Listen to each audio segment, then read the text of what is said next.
So guys, how are you? I hope so you'll be fine. So keeping in the view of your problem related written or communication, we have decided to just guide you how English is written. हम लोगों ने decide किया है कि आपको सिखाने को कैसे इंग्लिश की जो पैसेज होती है, स्टेटमेंट होती है, उसको लिखी जाती है. जनरली हम लोग देखते हैं कि बिहार के बच्चे जिनकी स्टेटमेंट अच्छी नहीं होती है, उसके पीछे रीज़न क्या है कि उन्हें ग्रामेटिकल गाइड रिटन के आधार पे नहीं किया जाता है, उन्हें कम्युनिकेशन के आधार पे, इवन कम्युनिकेशन के आधार पे भी नहीं किया जाता है.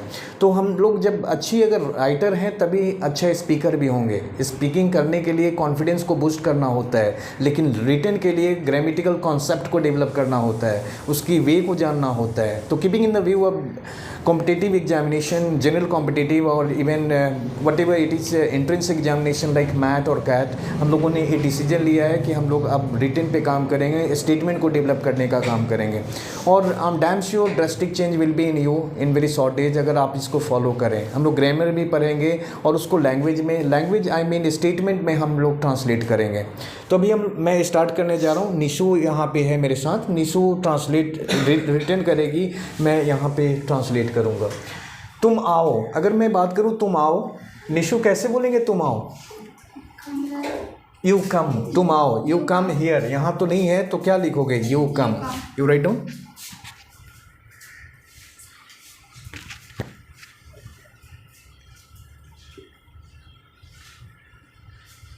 Actually Nishu after you we will mention comma.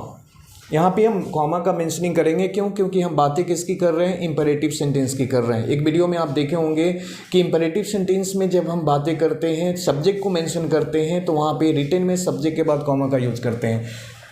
और का इंग्लिश क्या होगा? एंड. You write down. मेरी जिंदगी को बदल दो. Change my life. You write down. Change my life. Order की बातें हो रही है. Change in my life. Change my life. सोचो मत. Don't think. Don't think. Imperative of negative है.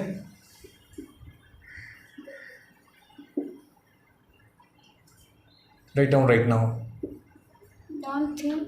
अगर तुम सोचोगे तो मैं तुमसे दूर चला जाऊंगा. अगर तुम सोचोगे. If you think, I will be far from you. I will be far from you.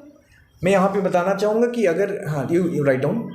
मैं बताना चाहूँगा कि अगर क्या है, हमारा कंडीशनल है. अगर आता है, it means whenever conditional sentence comes in future but it is expressed in present, it is also used in dependent clause. इसका प्रयोग हम डिपेंडेंट क्लाउज में करते हैं, और डिपेंडेंट क्लाउज का प्रयोग फ्यूचर के बदले किस में किया जाता है? प्रेजेंट में. अगर तुम सोचोगे, फ्यूचर की बातें हो रही, लेकिन एक्सप्रेस किस में करेंगे? प्रेजेंट में. इफ़ यू थिंक, तो मैं तुमसे दूर चला जाऊँगा. I will go, I will be far away from you.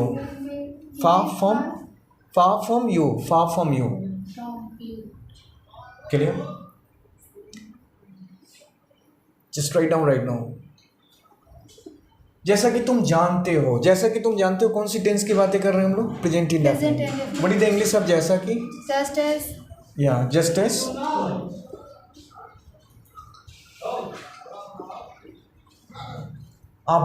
तुम जानते हो. You. Just as you know. Very good. तुम मेरी कमजोरी हो. You are my weakness.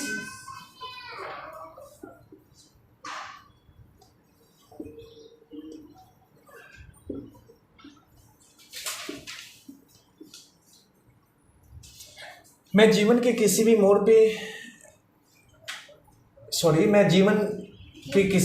पे तुम्हारे बिना जीवन यापन नहीं कर सकता. मैं जीवन के किसी भी मोड़ पे जीवन यापन नहीं कर सकता तुम्हारे बिना. कैसे बोलोगे? I can't help surviving my life नहीं, गलत हो गया. I can't survive my life without you at any turning of life. I can't, सकना का हम बनाएंगे. Survive my life without you at any turning of life. Any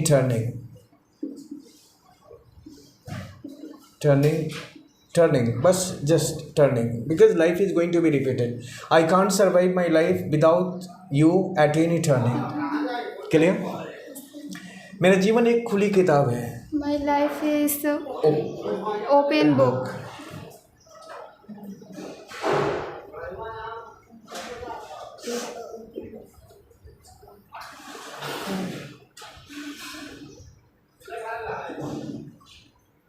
छोड़ो, अब एक नई कहानी लिखो। Let it be Let it be. या लिव इट। Live it. एक नई कहानी लिखो। You right You write New story. story. और यू के बाद हम लोग कॉमा का मेंशनिंग करेंगे क्योंकि ऑर्डर की बातें हो रही हैं।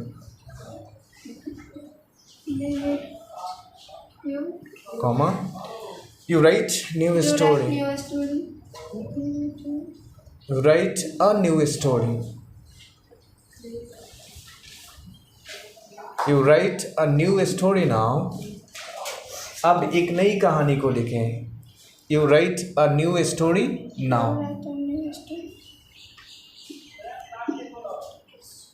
क्लियर? मैं जानता हूँ। I know. Write down. यह आसान नहीं है। It is not easy. State of being है ये। It is not easy. It is not easy.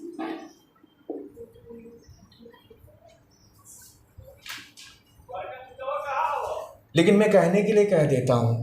But But I. I say to से। आई से टू से। मैं लेटर ऑन डिस्कस करूँगा इस कॉन्सेप्ट को। आई say to say it is combination of infinitive in present.